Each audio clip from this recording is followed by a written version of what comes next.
Guys, this is Jess with Sourceful Journey, back with another video.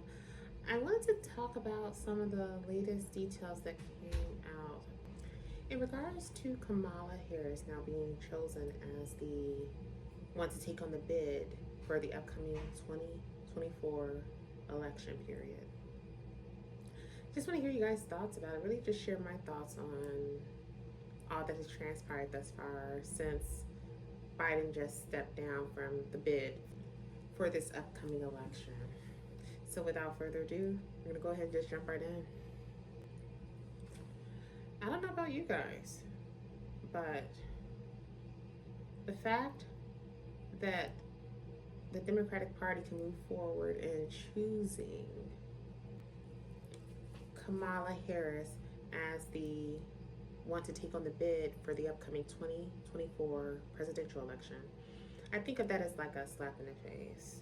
Now, mind you, in my case, I don't side with the Democratic Party any further, and I haven't for quite some time. Actually, to be more specific, I stopped aligning with the Democratic Party right around the time when Trump started taking on pursuing the presidential position. At that point, I felt convinced enough to shift gears and said adios. Now, I feel like personally, looking at it, even with where I'm standing right now in regards to still supporting Trump, I feel like it's a slap in the face when it comes to the African American community. Part of the reason is because, in reality, Kamala hasn't done anything to show any type of support, any type of alliance when it comes to the African American community. You'll have to be blind to not see that. Think about the previous years when she first embarked on the role as becoming the vice president alongside with Biden. If anything, they worked hand in hand fairly well. She played her role, I guess you can say.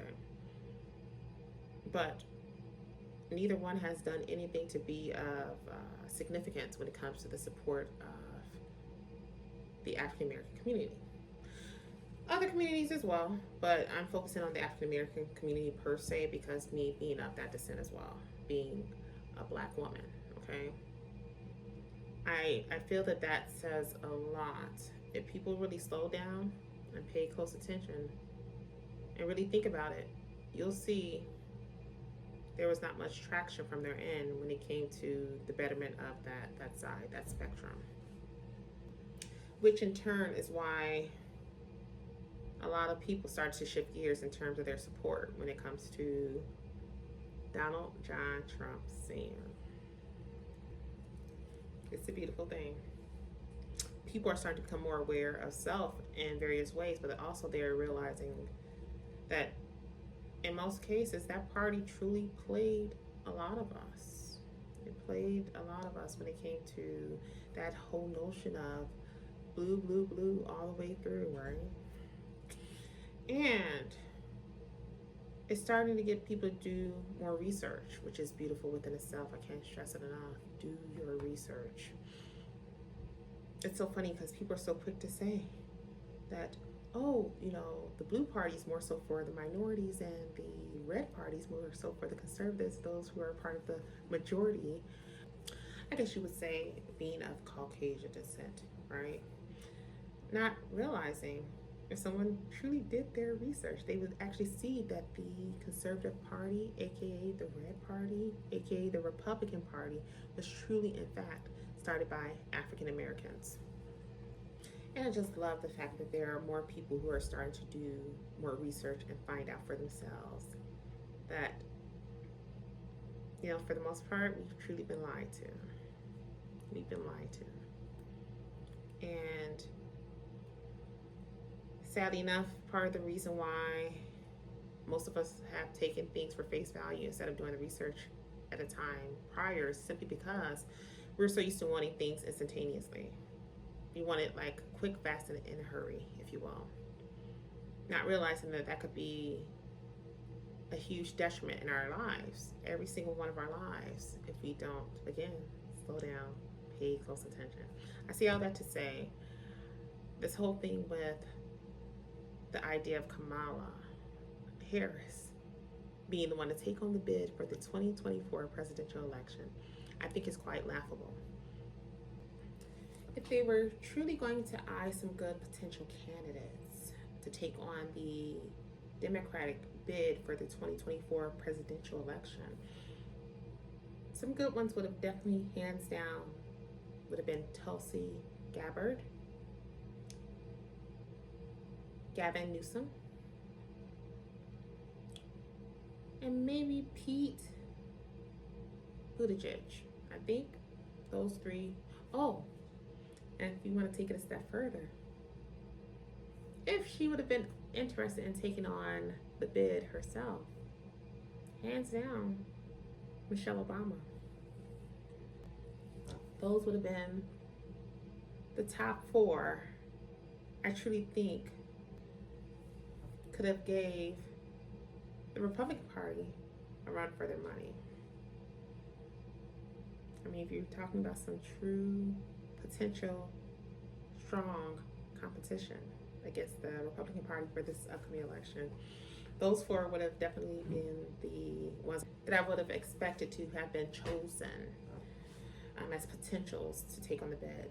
Now, if you were to scale that list down, let's say if it was Buttigieg, and then let's say if it was Gabbard,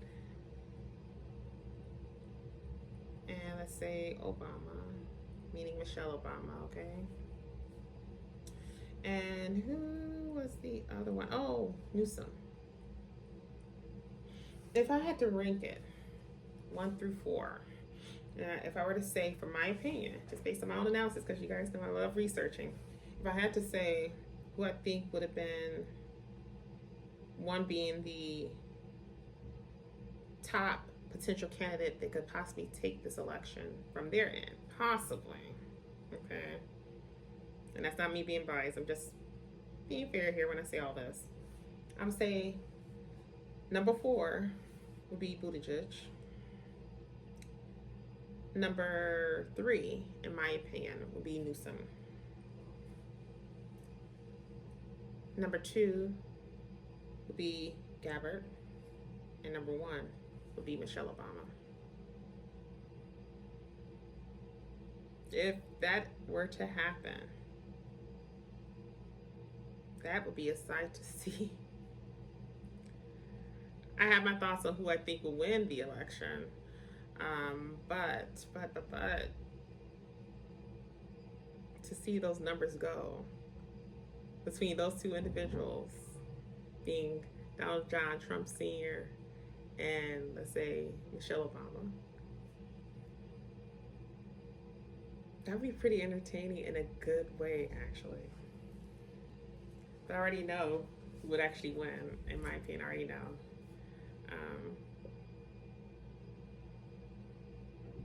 Kind of like looking at past numbers as well as some of the current numbers that have been shown to us over the past several weeks. You kind of see where things are going. Enough about that.